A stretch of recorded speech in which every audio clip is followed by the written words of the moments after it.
Hi, my name is Darian Price, and today I'm going to be doing my presentation for our Organizational Behavior Research Project. For this project, I did decide to pick the topic of leadership. And with leadership, I wanted to focus in on the differences between leadership and management and what those titles mean personally and what I think they need to mean in the workforce going forward with development and how it can change the outcome for companies. And so that's kind of where this focus is going to be today for my presentation. I think this is very important to organizational behavior because as we have studied the makeup of what a company is and how leadership and different departments fall into roles, I think it is super important to understand the difference between just being a leader or a manager with a title or actually leading your team and being conversational and communicating and being involved in the development and the processes and knowing when to take a step back, when to intervene, how to plan strategically, think ahead, kind of all the different roles that what makes a manager that leadership role instead of just becoming a manager with a title who sits in an office, maybe with a closed door and only, communicates with a few people per day, but really diving into a company and what a good leader looks like and then showing some examples of some good leaders and them currently in companies and why they are successful leaders with their companies. Most of these terms you will have already seen. It's going to be mostly just about leadership, development, management. So there's not much to define here. So I'm going to kind of get into the bulk, starting with an article. Jacob Morgan wrote this article, and the website this is from is Chief Learning Officer. So I'm just going to read kind of a little insert, and then I'm going to start touching on this topic. Jacob Morgan says, as part of his research for his book, he interviewed 140 CEOs around the world and asked them each to define leadership.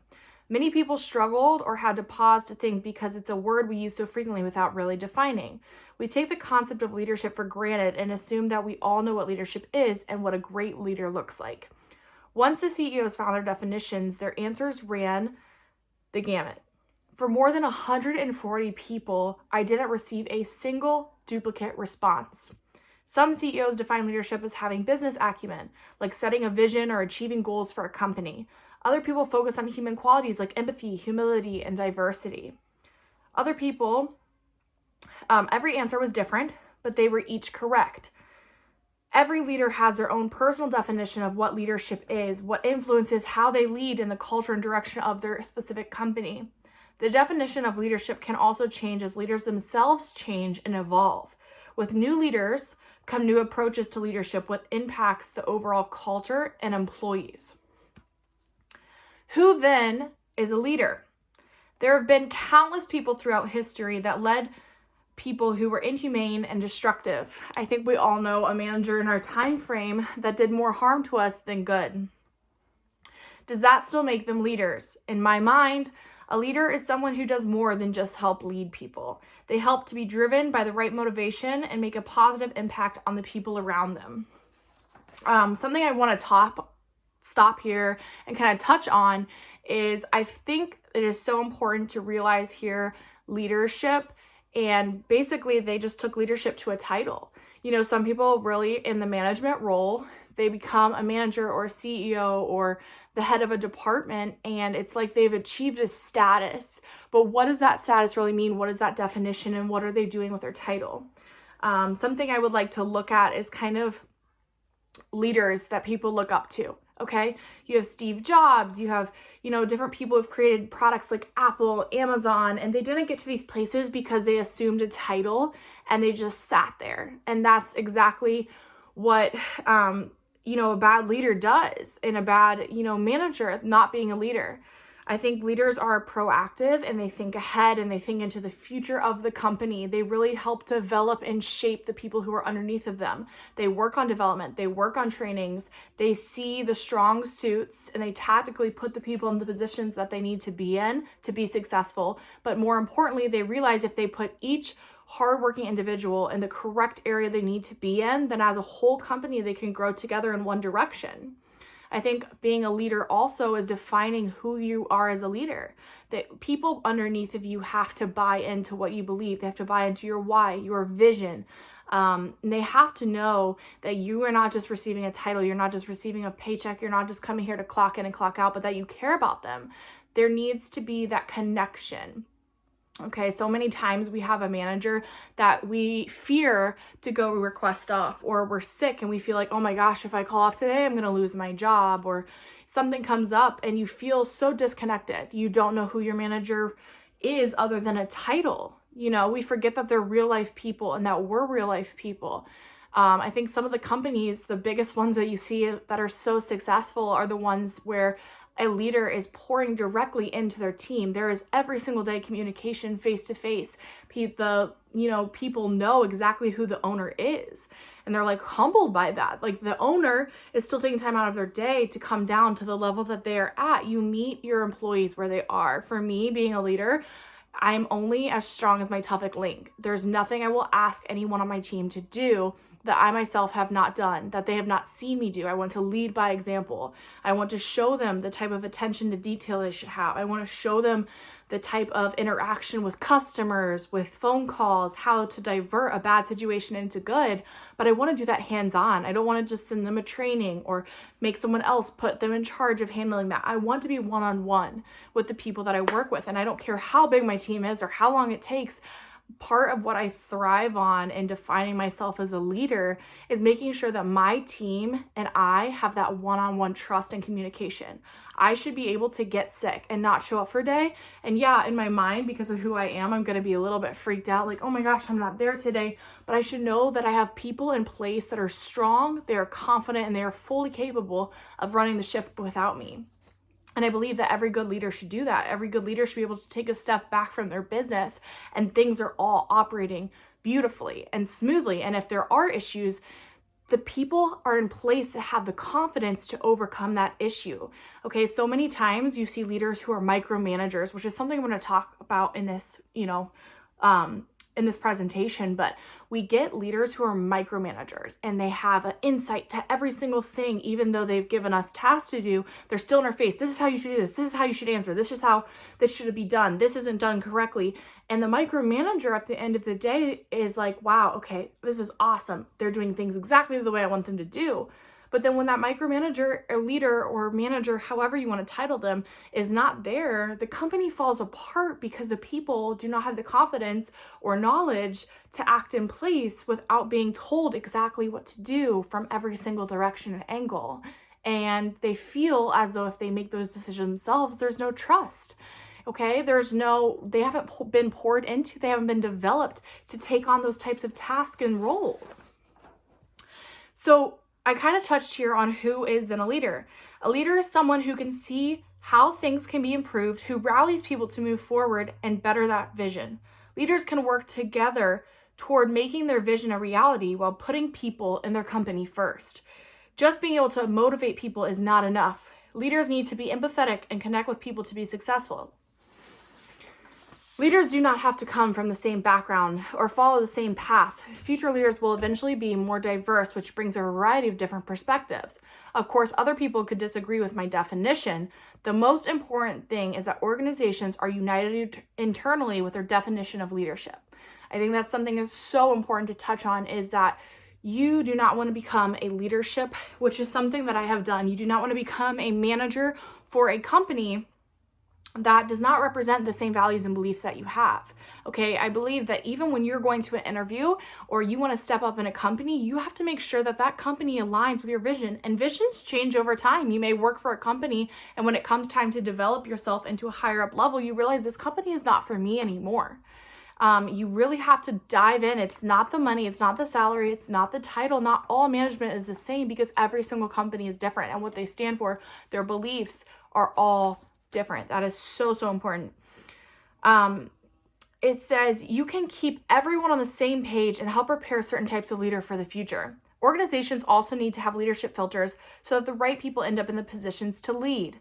If the shared leadership definition of an organization revolves around humble leaders acting as servants, that fuels the leadership filters and helps ensure leaders who fit those characteristics are developed and promoted.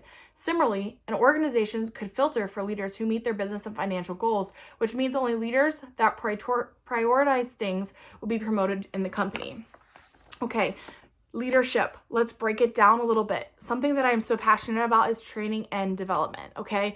You can have someone who looks like a diamond, okay? They look like a diamond from the get-go. And so many times you see people that are like, oh, they're my strongest link. I'm going to put them into this position. And honestly, I think that that's the opposite of what leadership is. I think leadership is looking into your crowd, and maybe it's not the most standout person already, okay? You can take someone who's strong and you can only push them so far, okay? But if you find a diamond in the rough and you find that they have good characteristics of loyalty, they understand financially the goals, they're very good in certain areas. Sometimes being a leader is understanding when to be quiet, when to listen, when to understand that other people know more, and when to understand that that person has the capabilities that if we dive in and we develop them, we build their confidence and we build their knowledge in certain areas, they have the skills to take the company so far, so far. I think something that I've been taught, through my mentors is that as a leader, sometimes your position is truly just to lead. It's to put people in positions, but not necessarily that you know how to do all those factors. And that's where micromanaging goes wrong, because we don't know how to operate every single angle of the business. And if we try to pretend to, the people that should be in those positions, the people that really do have the knowledge to push you, the company as a whole will suffer with leadership. It will fully suffer. Part of being a leader is understanding that there are awesome people who are fully capable, and maybe they suck at communication, but they are financial analysis, they are so capable, and we put them in that position, and then they're able to go so far because we've put them in the area that we know is their expertise, we know it's their strong suit, and we've said, hey, I believe in you. I know you are fully capable. You're going to take this on. I'm going to take a step back because I don't know exactly what you know. I can lead you. I can develop you. I can give you the resources that you need, but I can put trust in you. And I want you to know that you can do this. You are capable. And once you start tasking off those things, those people as a leader and recognizing their strengths and their capabilities, now suddenly you have the best in every area where you as a leader yourself cannot be the best in every single area. Okay? You as yourself have to delegate those roles to the people that you know best suit them so that the whole company can grow, the whole company can be successful. And the leader can sit here and the leader can be so proud because it takes a great leader to see and develop the strengths into where the strengths belong. And if someone is weak in a certain area, put them where they're strong, and then where they're weak, put someone else who is strong in the other area. So much of leadership is seeing the overall vision of the company. They want to see the success for the company at the end of the road, not just the success for themselves.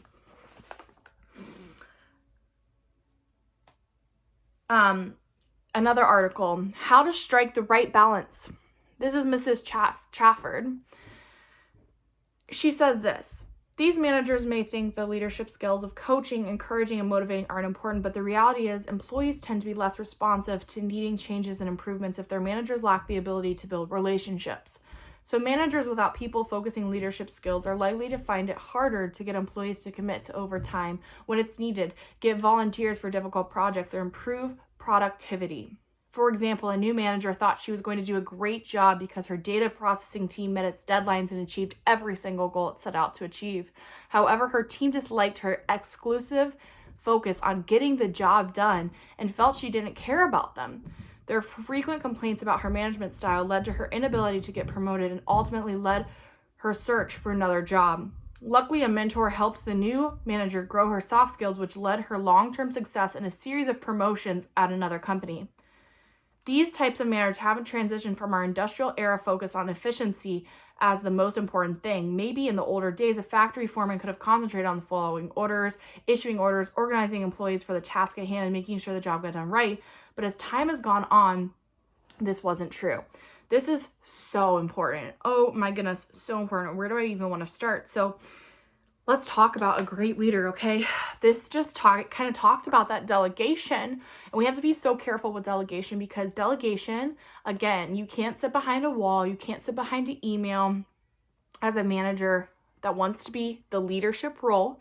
You cannot just delegate behind a wall or give roles or give tasks or give commands if we don't establish that trust. If we don't establish basically that employees want to be cared about. So many times we see a task or we see a deadline and we need to see results we need to achieve, right? Okay, so we go right to the force. We need to do this, we need to do this, we need to do this. We delegate, we find the task, we set up a analysis of what needs to be done, but we forget that the people that are fulfilling these roles matter. Their lives matter, their feelings matter. They want to feel accomplished. They want to feel like they're part of something. They want to have their voices heard. They want their opinions taken into consideration. And so many of times as leaders, not as leaders, as manager, we think we know what's best for our entire team to achieve what we need to achieve. But in reality, if we come together, a great leader comes together, I feel like, as a team and says, look, team, this is the problem. This is what we need to achieve, or this is the goal at hand. How do you best think that we go about this? Do you guys have any ideas? What are your opinions? How can we improve, our processing line? What do you guys think is setting us back from achieving this time that we want to achieve? What do you think is setting us back from getting X amount of boxes shipped out? What do you think is setting us back from reaching our monthly income goal? And we don't take the time to look at the people who are fulfilling every single one of these roles. They are, in fact, the only way that a leader and a manager can look their best and be successful in their company and reach every single deadline is us pouring in and building that trust and interaction and relationship with your team. I guarantee you, if you have a team that you pour into and you build that trust and connection, there's going to be a whole lot more of respect on that team. People want to come to work because they want to work for you. They believe in you. They believe in the vision. They themselves want to achieve the vision with you. They see the company as something that they want to be part of. They want to work for. It's no longer just a job they clock in and out of. They're part of making the difference. They're part of the vision. Every time we succeed a goal, the team is succeeding the goal, That's where it gets inspiring. That's where it gets super awesome. And honestly, that's where I think you establish leadership, is when you have a team behind you that believes in it. I'm going to go a little off topic here. Something I want to touch on kind of is Martin Luther King Jr. in the I Have a Dream speech, okay? I truly believe when you break it down, people weren't coming to that speech just because they wanted to see Martin Luther King Jr. or believe in him or because of the person that he was. But they came because of their inner feelings of believing in the I Have a Dream, believing in his vision, believing in his why. They were standing up and saying, I agree. I want to be part of this. I want to be part of the difference.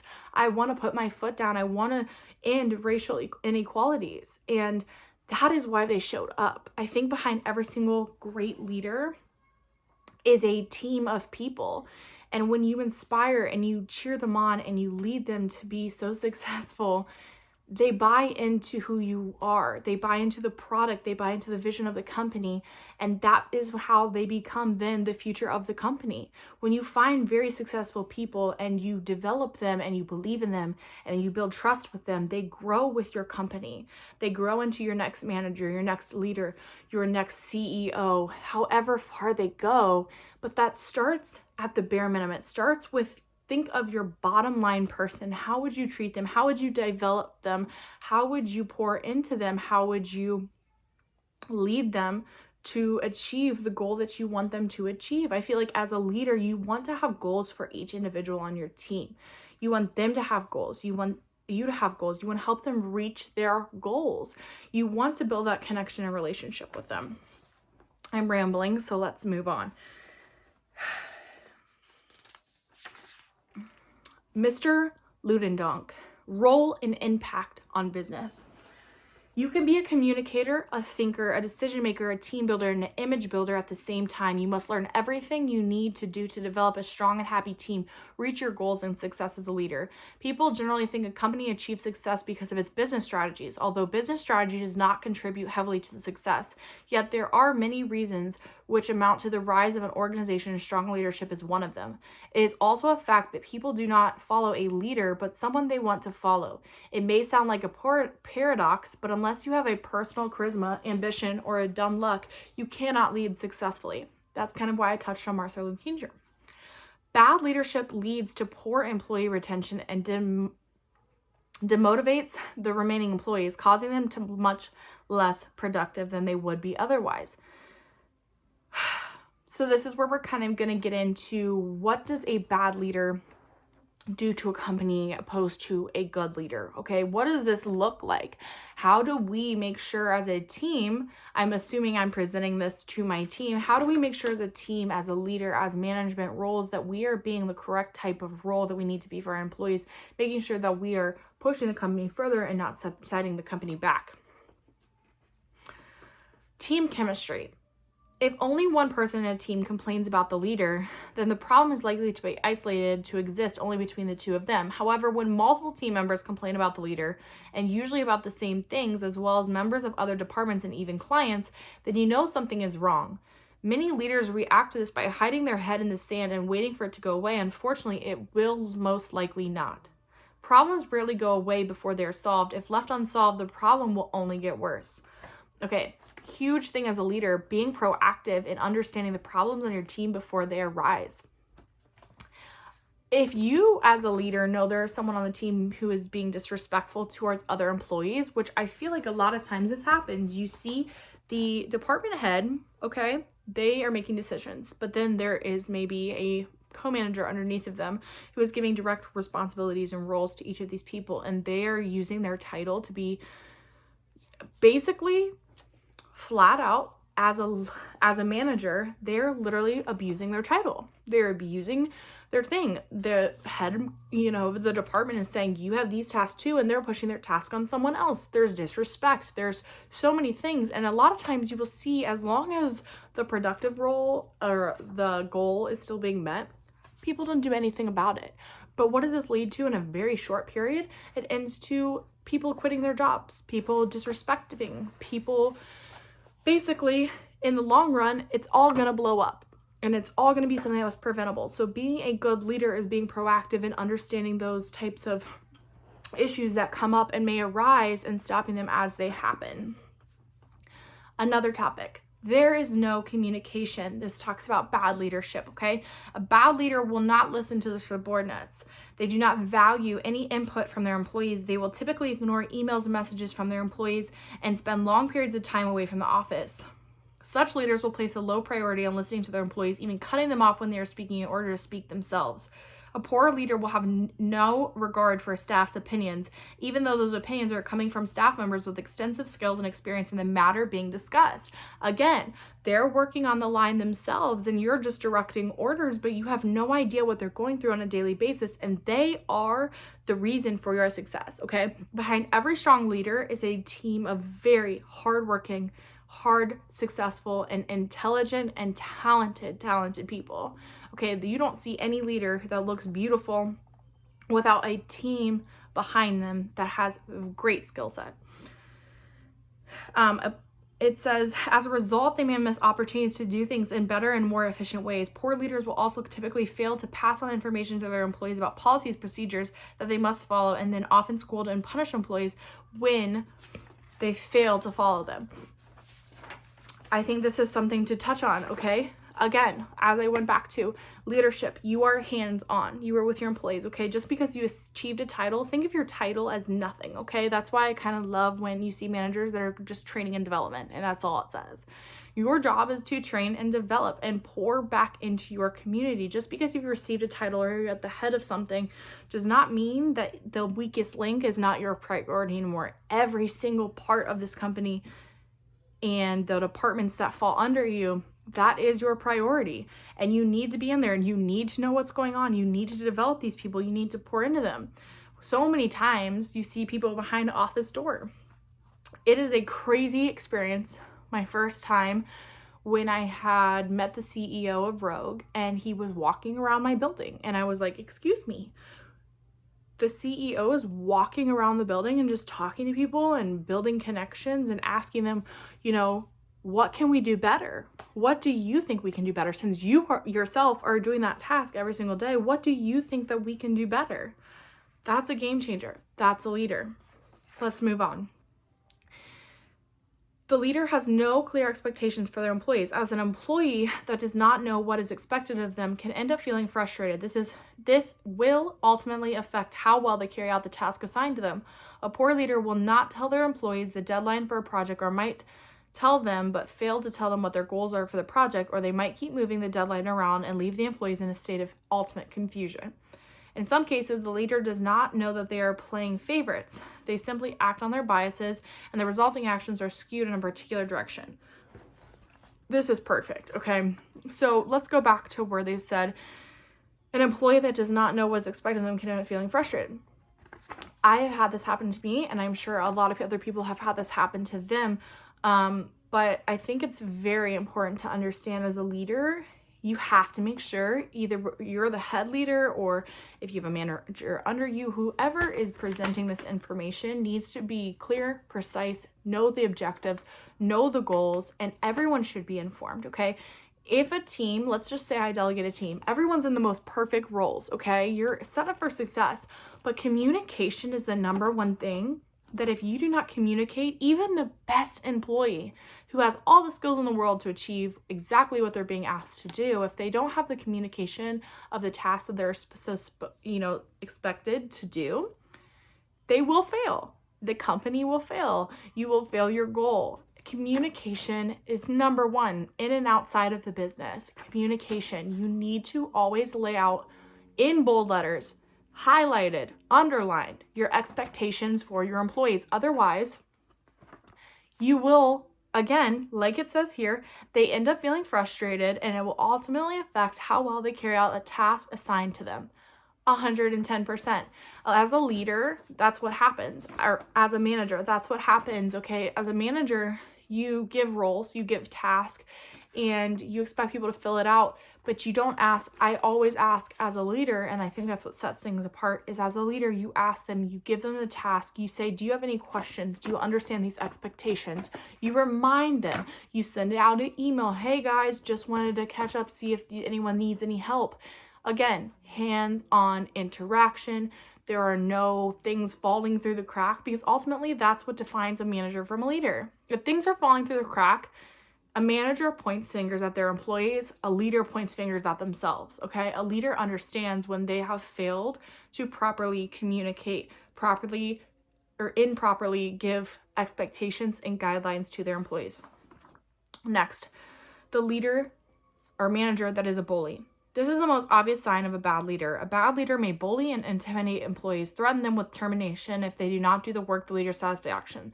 Bad leaders will often scold their employees for mistakes in public and even criticize them for aspects of their personality or appearance rather than the work they are doing. Employees who find themselves working in an office where a leader is bully will often feel demoralized and leave as soon as they get the opportunity. Productivity will go down and the bottom line will eventually follow. If worst cases, the negative environment can cause extreme stress in employees and lead to negative psychological issues. That is such a real thing.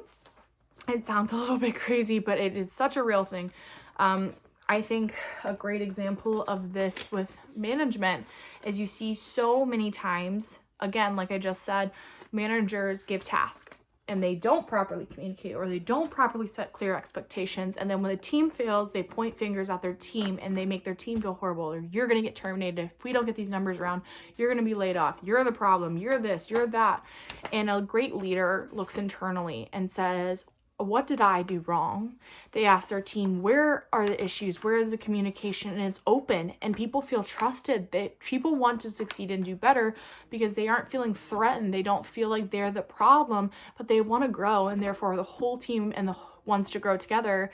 And then the overall attitude changes and the company can grow as a whole. Another example of a bad leader. Employee turnover is a very strong sign of poor leadership. Employees are unlikely to, or are likely to leave a workplace if they feel happy with the place and satisfied where they work they are doing. If these needs are not met, then the employees will leave at the earliest opportunity of greener pastures. A bad leader will not listen to employees who signal that something is wrong. This failure to pay attention until further demonstrates employees leading to unhappiness and dissatisfaction with their work. Even if the work itself is enjoyable to the employees, the work environment will not be conducive to them, and they will leave as soon as they can. That kind of goes back to that, psychological issues and repercussions, and not trusted and not feeling like someone cares or they're pouring into them. And I think we've probably all been there. We've all had someone who we dreaded if we were working the same shift as them. If we knew the manager was coming in, if we knew we were getting a check in that day, like, you dread it because you're not in a position where someone really cares about you. To them, you are just another person that they can replace. And if someone feels as though they're in a position where they can be replaced and they're not valued, there's no tie or connection to the company, there's no one developing them, that they think they have any type of future going forward, people fall off. Very plain and simply, they do. Last but not least, the leader has no vision. Employees enjoy working for a leader with a clear and persuasive vision and well-defined way to get there. They buy into the vision more than anything else, in some cases even settling to much lower pay than they would get elsewhere, simply because they can see that this company they are working for has a bright future, or they believe in the mission. When a leader lacks a vision, he or she is likely to lack a lot of other qualities as well, such as priorities, inspiration, and focus. Huge. Okay, side story. I'm already at 31 minutes. This was supposed to be 10. I apologize. Side story. My favorite career to this date was working at the YMCA. We got $8.32 per hour. I could not support myself. It was a fun second job though. But that job ultimately made me the leader that I am today. Okay, that job, every single person in their role was working as hard as physically possible, and no one could pay their bills, no one could afford their groceries, and every single person was getting paid so below what they should have been paid. It was ridiculous. But every single person believed in the vision. We all had the same common vision. We had whys that similarly went together like puzzle pieces, and we all wanted to have the company achieve the greatest good that it possibly could. We wanted to change lives. And as the YMCA, we wanted to be involved in our community and love on people. And people really came to work every single day and gave 110%. And it wasn't because of the pay. And it wasn't because of the building we were working in. And it was because the people, okay? The people that were in leadership positions were inspiring. They were motivational. They had visions that every single person wanted to be part of and buy into. And it was a beautiful, beautiful thing. And to have people getting $8.32 an hour and to put forth the work and effort they did, every single phone call, you get cussed out on the phone and you hang up and you would still have a smile on your face for the next person walking through the door. No one broke that team, and it was a beautiful, beautiful thing. And that is simply because of the leadership. That to this day is my number one mentor I've ever had in my life. All right, I'm going to rush through this. GoHR.com. This is leadership versus management. The main difference between leaders and managers is that leaders have people follow them, while managers have people who work for them. A successful business owner needs to be both a strong leader and manager to get their team on board to follow them towards their vision of success. Leadership is about getting people to understand and believe in your vision and to work with you to achieve your goals, while managing is more about administering and making sure day-to-day things are happening as they should. While there are many traits that make up a strong leader, some of the key characteristics to look for are honesty and integrity, a vision, inspiration, inspiring your team to be all they can by making sure they understand their role and their bigger picture and opportunities. The ability to challenge. Do not be afraid to challenge the status quo. Do things differently and have the courage to think outside the box. Communication skills. Keep your team informed of the journey, where you are headed, and share any roadblocks you may encounter along the way. At the end of the day, we're all real people, okay? A true leader understands that everyone on their team is a real person. They have families, they have lives outside of work, and as a leader, you have a life outside of work too, and you connect and you bond there. Making that deeper connection is beyond. Some of the common traits shared by managers. So taking a step down from the leadership, looking at what defines a manager from a leader. being able to execute a vision, okay? So you're taking a strategic vision of the company, you break it down in roadmap, and then your team follows it out, okay? The ability to direct day-to-day work efforts, review resources as needed, and anticipate needs along the way. Process management, establish work rules, process standards, operating procedures. Okay, so what you get here is a dull wall, okay? People focused. Look after your people, their needs, listen to them, and involve them. Okay, that's the bare minimum. Notice how the difference between these: truly, honesty, integrity, vision. So you have a drive, you have a purpose, you see a purpose for your company, for your people, you have inspiration, okay? You inspire your team to be all they can be. You push them forward. That is the difference. Manager, leadership. You're pushing forward or you're staying there in day-to-day operation, getting by, etc. It says, in order for you to engage your staff in providing the best services to your guests, clients, partners, you must enroll them in your vision and align their perceptions and behaviors. You need to get them excited about where you are taking them while making sure they know what's in it for them. With smaller organizations, the challenge lies in making sure you are both leading your team as well as managing your day-to-day operation. Those who are able to do both will create a competitive advantage. Are you both a leader and a manager? What would your staff say if we were to ask them? It says leadership is about getting people to understand and believe in your vision and to work with you and achieve your goals, while managing is more about administering and making sure day-to-day things are happening just as they should on paper, okay? Some of leadership roles are applicable to every situation regardless of the type of industry, size, and organization, and whether it is public or private business, okay? Leader is not born with these qualities, and therefore he or she has to learn them as he grows in stature, okay? Hate that in this text it says he. We're saying he and she. Apart from learning, they must continually develop and practice these skills to stay relevant in the industry. The primary responsibility of any leader is to solve problems, okay? Leadership is a process of learning and encouraging employees to attain your business goals and objectives.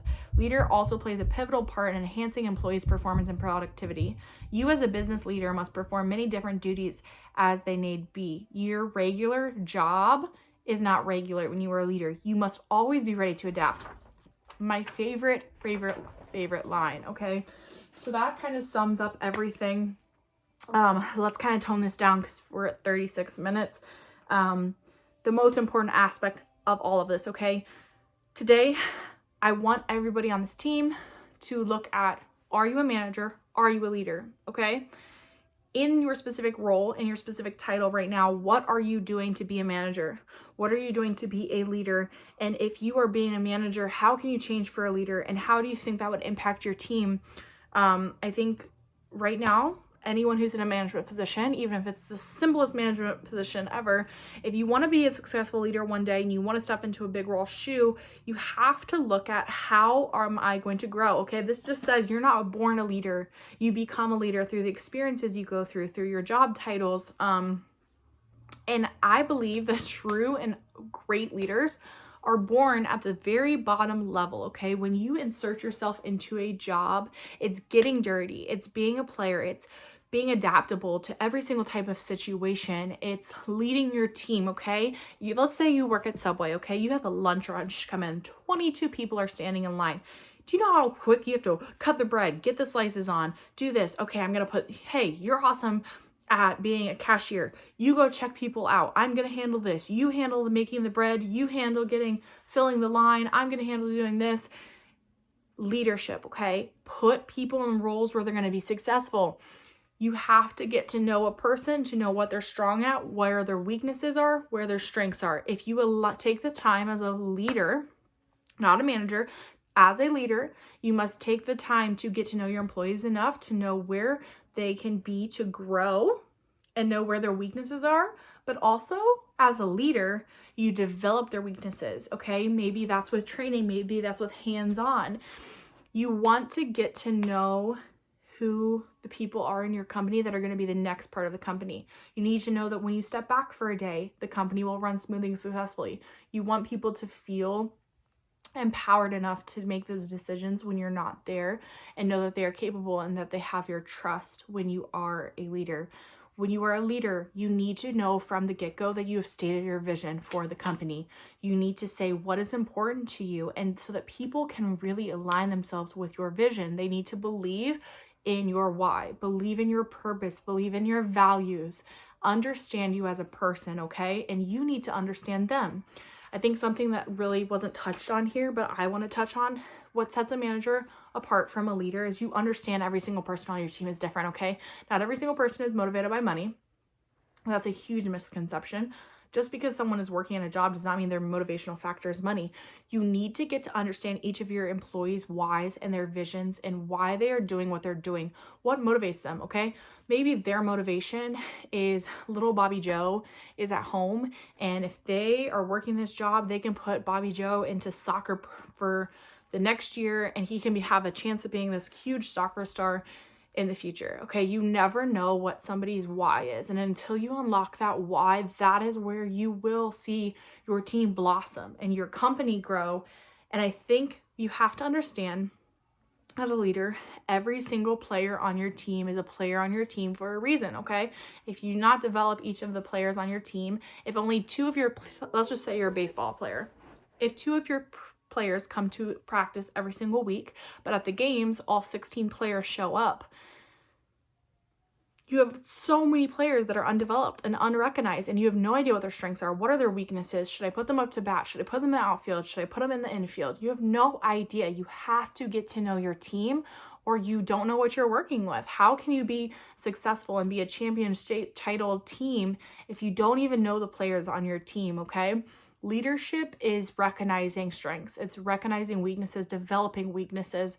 It's understanding people's visions and where they want to go, and it's pouring into them so they trust that you're going to take them there. You're going to take them to success. You're going to develop them to be a manager. You're going to push them in the right direction. And maybe that means not even with this company, but that you want them to be their best so that they can go to any company and be their best.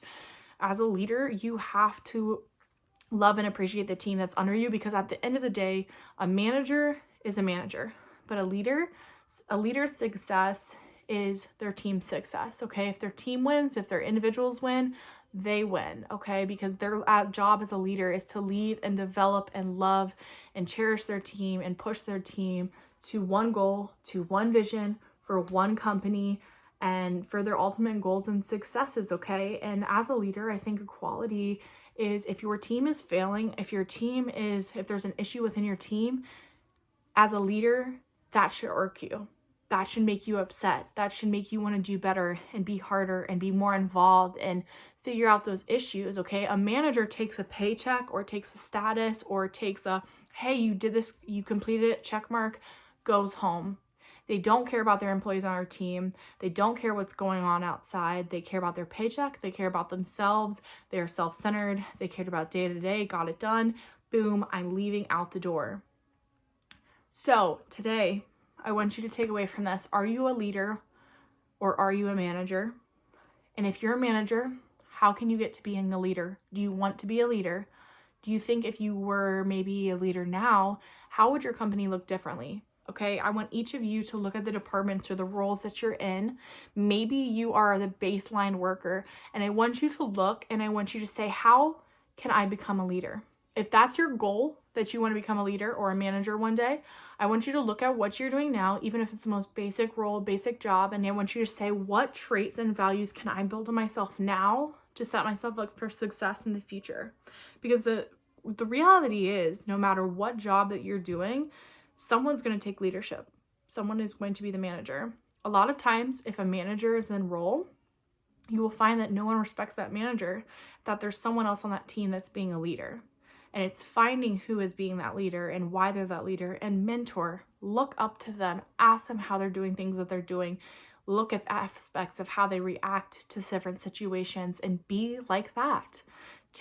Absorb every single role that you're in from every single job you've ever been in. That's how you become a successful leader. Get to know people, understand their stories, understand their whys, understand what makes people tick, communicate, understand different people's drives, their ambitions, what makes people want to be successful, what makes people want to do great at work, what really makes people scared, or maybe their past experiences with jobs or with management. So my goal is that I want every single person in this class, in this meeting, whatever we're resembling right now, to look within themselves. And if you are in a management role, or if you want to be in a management role, really look at the characteristics that you have, or the knowledge that you have, or the experiences that you've been through. And I want you to take those into heart, and I want you to use them to develop every single situation that you go into tomorrow. When you walk out of here tomorrow and you encounter a situation, how do you handle it? How do you react? How do you build off of it? How do you maybe develop that person that's going through something or that was in that situation? Okay, every single job, every single aspect of how you react and be part of a situation directly correlates to if you are a manager or if you are a leader. And so that's where I'm going to leave this off at today. We are at 44 minutes, and clearly you can tell I'm very passionate about this topic. But if you want to have a successful company, you have to understand and respect the talent of the people that are underneath of you. You have to develop them. You have to build trust. You have to build alliance with them, and there needs to be a quality understanding of their needs and your needs and expectations and values and worth and where they want to go in development. And as a leader, your job is so much more as a manager. It is so much more than a manager. A manager clocks in, they clock out, they do the day-to-day tasks, they assign roles. A leader taking on the role of leader means you are everywhere. You are in every single part, but you are not a micromanager. But you are still in every single part, and you are still overseeing, and you are still understanding that you may not know every area and what they should be doing, but you have the knowledge and the empowerment to delegate the people that need to be in each area so that you can be successful as one team as a whole. I hope you guys have a great day. I will go ahead and attach my bibliography to this assignment, and I really hope that I've touched on all of the topics, my 5 sources, and that someone takes something very important away from this, because I think if we are going to be successful in HR, our job is to really establish either management or leadership. Who are you going to be, and how are you going to make a difference? And if you are being one, why are you being that way? Challenge yourself. I think a huge misconception is that when you become a leader, you're at the top of a pyramid, or when you're a manager, you're at the top of a pyramid, and you are not. You are not at the top of a pyramid. There's always room to improve, and there's always room to grow, and you have to keep pushing yourself and pushing your knowledge and pushing your experiences and soaking up the people around you, okay? You will never have a more successful team until you know your team. Know your team. Pour into them, develop them, and really, really, really have the success of the company be your driving force behind every single thing that you do. Because if your vision is aligned with this company and the people that you are surrounding yourself with and hiring are aligned with the vision, you will succeed. You will succeed. Have a great night.